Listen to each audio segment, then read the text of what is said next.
Welcome to Cupcakes and Clarity, the podcast for high-achieving women who want success and fulfillment without burning it all down. I'm your host, Lisa Pirinelli, and every Tuesday I'm bringing you honest conversations and practical strategies to help you create more balance, purpose, and joy in your work and your life. Think of this as a heart-to-heart with a trusted friend. Together we'll get real about the challenges you face, and you'll leave every episode feeling clear, confident, and inspired to make your next chapter your best one yet. Hi, welcome back to Cupcakes and Clarity. I'm Lisa Pirinelli. I was recently interviewed on another podcast, The United State of Women, where I got to sit on the other side of the microphone and was asked questions about me and my path to becoming a life coach. And I got to share how I help women in leadership in their works and lives. And I loved sitting down with one of the hosts, Julie Dean, who is a dear friend. And also she is the editor of this podcast. And we worked together as mentor coaches at Allies Inc. before. And it was really fun and unique and different to have the chance to sit back and just answer questions, since I'm the one who's usually asking the questions. And one thing that I noticed as I was sharing my own story, I was remembering how it was my own biggest obstacle in making the transition to stepping out of one career and into another. And it's something I still have to work on for myself when making tough or big decisions, and sometimes not even tough decisions, just decisions in general where I can be in my own way. And it's definitely something I see frequently when working with my clients. Because have you ever noticed how easy it is to see what's holding someone else back? You can easily spot the pattern. You hear their excuses hidden within their explanation, maybe even, when they are over explaining. You can see the thing they're avoiding. And yet, when it's our own life, somehow everything just gets a lot murkier, and we tell ourselves things like, we need more time or more information, a better plan. I just need some more confidence, or I need more certainty. And while all of those things sound reasonable, I've noticed something interesting after coaching women through these career changes and business decisions and life transitions and major crossroads. Most people aren't stuck because they lack clarity or information. They have all the data they need. They're stuck because the protection pattern is standing between them and the thing they already know they need to do. So today's episode is about recognizing those patterns. And we're not going to do it from a place of blame, a place of judgment, but we're going to do this from a place of awareness. Because once you see the pattern, you can finally do something about it. So the hard truth most people miss is that most people think being your own obstacle looks dramatic or very obvious, but it doesn't. Usually it looks responsible, like you're just weighing your options, you're taking time to really think it through, and it can seem logical, like you're researching all the possibilities, you're finding the best resources, you're seeking expert advice. Or practical, where you are just being a realist. You're getting your ducks in a row, or you're trying to determine the perfect timing since life and work are so crazy busy right now. As if life and work really ever fully slow down, right? There's going to be ebbs and flows. There's going to be peaks and valleys.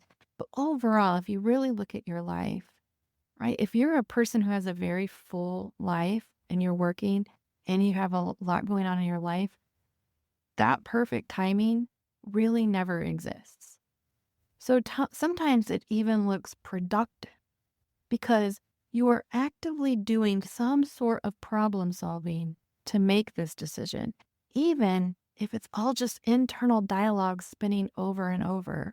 Like it's just in your head. Like if you could just step outside of your body and look at yourself, you may have never moved from your desk. You may have just done this in the shower, in bed as you're laying there going to sleep, or you're waking up. Your brain is spinning over and over with this information. So you are spending time actively problem solving in your head. So it feels productive, but anybody looking from the outside would look at you and think, no, that's not productive. You've not done anything. You've not taken actually any action. And that's what makes it so hard to spot. The obstacle doesn't show up wearing a name tag that says, "Hello, I'm fear." It disguises itself as common sense. So let's take a look at a few examples that are really going to help solidify this and showcase the patterns that'll make it easier for you to spot. So sign number one, you're gathering information instead of making a decision. And what this can sound like is, I just need a little more information, or I need to think about it, or I want to do more research. Sometimes that's true, but sometimes you've already gathered enough information to make a decision. What you're really searching for is certainty. The challenge, certainty usually doesn't come before the decision. It comes after you've made one. So let's look at an example and then we'll talk about how to shift it. This one I see a lot with women who are thinking about career changes. So they've listened to the Business and Career Strategy podcast. They've read the articles. They've talked to friends, maybe even trusted colleagues, and they've updated their LinkedIn profile. Maybe they've even looked at job postings for months. They're like taking these steps behind the decision that make them feel like they're doing something towards making the decision. So every time they get close to taking action, they then tell themselves they need to do a little more research first. Maybe even go take another class, a certification, right? There's just something else that needs to be done. And at some point, the information isn't the thing holding them back anymore. The decision is. So how do we shift this? One question I love asking is, what information are you waiting for that you don't already have? And if the answer is something like, I just want to know it'll work out, well, then that's not information. That's a guarantee. And life doesn't offer those. Sometimes the next step isn't finding more answers. It's making a decision with the answers you already have. So sign number two, it could be you're waiting until you feel ready. And what this one sounds like is, I'll do it when I feel more confident, or I just need to get over my fear first. The problem is that confidence is rarely what creates action. Action is usually what creates confidence. So let me give you another example. Think about learning to ride a bike. Nobody becomes confident and then gets on the bike. You may have to pump yourself up a little bit and, get that moment of like, I can do this, and self-talk. But overall, your confidence is not there yet because you haven't had the experience. So you get on the bike, you wobble, you feel awkward, you might even fall over. And confidence shows up later because you've had experience. Yet somehow as adults, we convince ourselves that confidence is supposed to come first. So how do we shift this one? Instead of asking, when will I feel ready? Try asking, what is one small action I can take while feeling unready? Because readiness isn't usually a prerequisite for growth. It's often the result of it. So sign number three, you're trying to eliminate all risk. And what this one sounds like is, I just want to make sure I'm making the right decision. But underneath that is often, I want a guarantee that nothing will go wrong. And unfortunately, as we talked about, life doesn't offer guarantees. So for this example, imagine you're standing at the edge of a swimming pool. And I chose this example because this one is extremely relatable. At least for me, I think most people will, because right now it's summer here and my kiddo loves the swimming pool, and our swimming pool is not heated. It is cold. So even if it's 80 degrees outside, I know that water is cold. I do have at least the experience to know in the past it's been cold. So she does not care. She'll get in it and be totally fine. I know I'm going to be cold, and I don't like to be cold in the water. So imagine you're standing at the edge of the swimming pool and you want to know exactly how cold that water is, exactly how it will feel, exactly how quickly you'll adjust to the temperature, exactly how comfortable you'll be. The problem is that some things can only be learned by getting in. So you can gather information forever from the edge of the pool and still never know what it's actually like. So the shift this one, instead of asking, how do I know this is the right decision? Try asking, if this decision doesn't go perfectly, do I trust myself to handle what comes next? Because confidence isn't trusting the outcome, it's trusting yourself. Because sometimes things won't go the way you hoped. That guarantee won't be there. But trusting yourself that you will be able to handle it, you will be able to pivot, and you will be able to get yourself into a situation that you do want is trusting yourself. And you do have proof of that if you really think back on it. And if you need help, I'm here to help you remember those things. But you have done great things and you have pivoted and you have gotten yourself out of it. So if this still feels too big, where you're like, okay, you're just asked me to jump in the pool. I know it's going to be cold. I know I'm going to need to adjust. You can dip your toe in, right? This is something I do all the time, right? I know that water's going to be cold. Yet today I'm like, how is it going to feel today? Maybe my body will be able to adjust to it, but I'll just dip my toe in.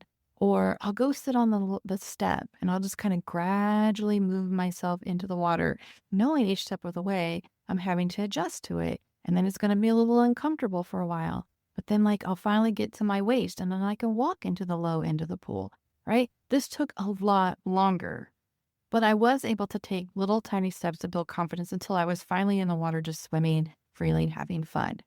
So is it better to sit at the pool and continue to take information without experiencing it and just thinking about it? Or is it better to slowly and gradually take steps to get in, to feel comfortable and confident? Or do you rip the Band-Aid off and just jump in? Only you know what'll work for you. That your strategy there may be different based on the situation and how big of the decision it is or how uncomfortable you're willing to be as you make it. So sign number 4, you're giving everyone else a vote. And what this sounds like is what do you think I should do when you ask others that? Or I just want to get a few more opinions. And advice can be helpful, but sometimes gathering opinions becomes a way of avoiding responsibility of your own decision. So let's talk about an example of this one. Have you ever noticed that sometimes the more opinions you gather, the more confused you become? We've talked about this in other episodes. This is something I've talked about a lot because when we're uncomfortable with the uncertainty of an outcome or we don't feel clear on something, we tend to reach out to others hoping that something will either click or they will know something that we don't, or that something will become clear, or we're asking for permission for something. We just keep going to other people. Maybe it's a spouse, maybe it's a friend, maybe it's a colleague, but you're seeking answers outside of yourself. But it creates more noise. It's making you have to filter through even more opinions than just your own that you already are giving yourself a pro-con list, right? Now you have even more. It takes more time and effort and energy to try to filter through all of this information to figure out which one resonates with you the most. Because listen, we have friends that are going to say, someone's going to say, go for it. Another's going to say, be careful. Someone else says, wait. Someone else says, take the leap. Jump in the pool. It'll be fine. And eventually you're carrying around everybody else's fears, preferences, experience, and perspectives. And your own voice gets drowned out. So how do you shift this? Ask yourself, what do I already know that I keep asking other people to confirm? And that question tends to cut through a lot of noise because often the answer is already there. It's just buried underneath everyone else's expectations. So the next time you find yourself asking one more friend or one more coworker, one more family member what they think, pause and ask yourself, what do I already know that I keep asking other people to confirm? Because sometimes we're not looking for advice, we're looking for permission. And those are two very different things. So this sign that we're talking about here, the one where you're asking other people for advice, this one can be a really sneaky one and it can be a really challenging one because it again masks itself as responsible and it can seem very logical. So it's not always easy to get the answer that I'm asking you to get. If you're like asking yourself, what do I already know that I keep asking other people to confirm? And you're just like kind of stuck and that question is not really helping you get there. Check out the show notes because I'm going to put in some reflection questions that really will help you see this from different angles so that it can just really help you work through this one. Hopefully it's really helpful. And if you need additional help, you can always reach out to me, send me a note, but check out the show notes because I'll put some helpful questions in there and reflection questions that could help you go a little bit deeper. Okay. Last sign number 5. You keep saying you don't know what you want. And this one is also sneaky because sometimes you genuinely don't know. But many times what I hear is something more like, I know what I want, but I don't like what it might require. Or I know what I want, but I'm afraid of disappointing someone. Or I know what I want, but the next step feels uncomfortable. Sometimes I don't know is actually I know, but I'm scared. And those are very different problems. So let's talk about another example on this one. A client once told me, I don't know whether I should take the offer to make this change in my business or keep it as it is. So she doesn't know if she wants to make a change or just keep things going, right? So this can relate to many different things. In her case, it was business, but in your life, it could just be any kind of change you're wanting to make. So as we talked, it became clear she knew exactly what she wanted. She wanted to make the change. What she didn't know was how to handle disappointing people, giving up stability, and stepping into that uncertainty. So the confusion wasn't actually about the decision. It was the fear about what came after it, right? She knew that so looking back at her example, and I know you don't know all the ins and outs of the actual situation, but again, in her case, she knew that she wanted to make the change, that it was something she was a little bit excited about. The potential to grow her business would be there from making this change. Overall, it could make things even better than they already are. But to do so, she wasn't sure if it was going to happen. She didn't know the timeline of when it would happen. She was going to have a couple of difficult situations, potentially difficult. Actually, she didn't even know they were going to be difficult. She just thought they might be difficult and she might be disappointing people, but she wasn't even sure.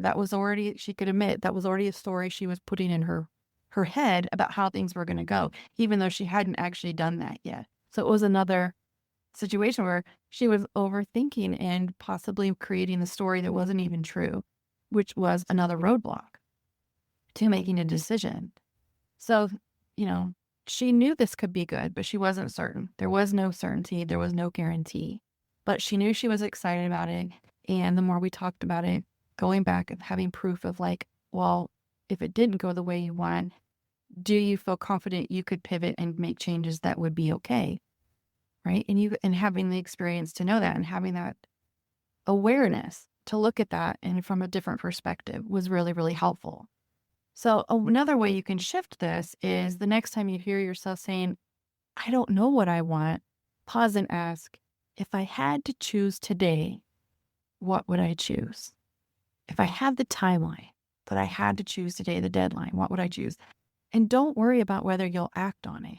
This is just about noticing the answer because sometimes the clarity is already there. What's missing is the willingness to face what that clarity requires. Quick pause here because if you're listening and thinking, okay, I see myself in at least one of these, you're exactly why I created the Freedom Map Clarity session.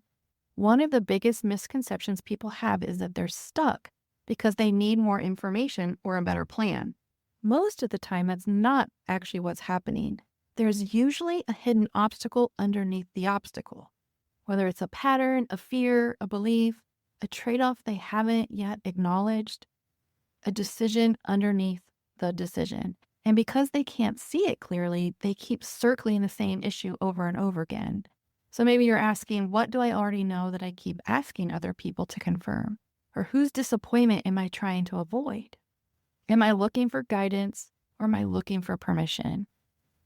The Freedom Map Clarity session is designed to help uncover what's really keeping you stuck so you can stop spinning, start making decisions with confidence, and move forward. Because clarity doesn't come from thinking about the problem longer. It comes from finally understanding the real problem you're trying to solve. All right, let's get back to our 5 signs. So every episode, I like to share a cupcake moment, which is finding joy or clarity or connection in everyday life. And this conversation reminds me of something I caught myself doing recently and have caught myself doing off and on. And because this doesn't always have to be about making a big decision. Sometimes these are smaller decisions that we're either avoiding for discomfort or just for the fact that it's not something that's our strength and that we don't love doing. A really great example is what I'm getting ready to share. It's really just about like doing an email. This was about doing an email. It wasn't even like this big major thing. But I knew with sending this email, like I could potentially get a response that was going to be difficult or it wasn't going to be the one that I wanted. And then I would have to keep, go back and forth with this person a little bit. Could potentially be some negotiation needed to be involved, which I didn't really want to deal with. So I had this email on my to-do list and it kept getting moved from one day to the next. Every morning I tell myself, I'll get to it later. And then tomorrow would come and same thing. The following week, yep, still there, still needing to do it. And at first I told myself it's because I was busy. I had other bigger priorities I needed to work on. I told myself it wasn't urgent. But eventually I had to be honest with myself. None of those things were actually true. The task wasn't difficult. Sending an email is not difficult. I wasn't too busy to take this time to send a very quick email. I wasn't lacking time in being able to do this or skill, right? None of this. What I was really avoiding was the discomfort of doing it. And I was just more so, not even the action, it was avoiding what could potentially coming back to me, the uncertainty, the disappointing someone else or saying something that they may not like. And the moment I admitted that, the resistance lost some of its power. I think we all do this in different areas of our lives. Again, sometimes it's big decisions. Sometimes it's this where it's not really a big decision, but it's just like, that it could create maybe a slight conflict or it's just not all rainbows and sunshine from the outcome of whatever it is you're doing. So we create really convincing explanations for why we're not moving forward. And sometimes those explanations are true, but sometimes they're simply helping us avoid something uncomfortable. So what do you do when you realize you're the obstacle? First, don't make yourself wrong. The goal here isn't self-criticism. The goal is awareness. Most of these patterns developed for a very good reason. And at some point, they protected you. They helped you avoid mistakes, avoid criticism, avoid disappointment, avoid uncertainty. The problem is that what once protected you can eventually become the thing that limits you and holds you back from doing the things that matter most to you in the long run. So instead of asking, what's wrong with me, which I know is a default for me. So this is me talking as much to myself as it is to you, but it is something I commonly see with friends and clients is that we look at ourselves first and think, what did we do wrong? Why? Well, where am I wrong in this? So instead try asking, what am I trying to protect myself from? And that question tends to reveal a lot. And once you know the answer, you get to decide, is this protection still serving me? Or is it keeping me from the life I actually want? And when you're working to make a big decision and you are aware that your own fear, even at a low level, is the culprit keeping you from moving forward, another way to tap into your intuition is to let yourself check in to see if the fear is igniting a feeling of excitement, maybe along with some caution or nervousness, or is it a feeling that goes beyond that and is more dreading the next step? If you're nervous, but it sparks some excitement, then it's worth exploring further and noticing where you're possibly the roadblock. If it's your own nervous system lighting up with dread or deep-rooted fear, then it's your intuition calling for a deeper dive or possibly even a full stop. So listen closely and follow your own signals. They're speaking up louder than you may be used to hearing. So if today's episode resonated with you, I want you to remember this. Being your own obstacle doesn't mean you're a problem. It doesn't mean you're not on the right path. It doesn't mean you're incapable or even a procrastinator. It usually means you've developed a strategy for avoiding discomfort. And that strategy has become so familiar, so ingrained, that you don't even realize it's running. But the good news, the moment you see the pattern, you can change the pattern. And sometimes that's all it takes to create momentum again, because you might not be stuck for the reason you think. And once you discover what's really standing in your way, moving forward becomes a whole lot simpler. So thank you for joining me today. I hope this episode was super helpful and you'll be able to see the patterns going forward, maybe in yourself, maybe in with others, so that you can share this. And be sure to check out the show notes for those additional reflection questions to even help you more. And awesome. I will see you in the next episode. Thanks so much for listening to this episode of Cupcakes and Clarity. If today's conversation inspired you and you'd like even more tips and strategies tailored to your life, go to lisapirinelli.com/resources for more self-guided tools. And if you're ready for personal support to help you navigate what's holding you back, I'd love to meet you. Head over to lisapirinelli.com to schedule your free consultation call. New episodes drop every Tuesday, so be sure to follow or subscribe wherever you listen to podcasts. And if you enjoyed today's episode, it would mean so much if you shared it with a friend or leave a quick review. Until next time, here's to creating more clarity, confidence, and joy in your life, one cupcake at a time.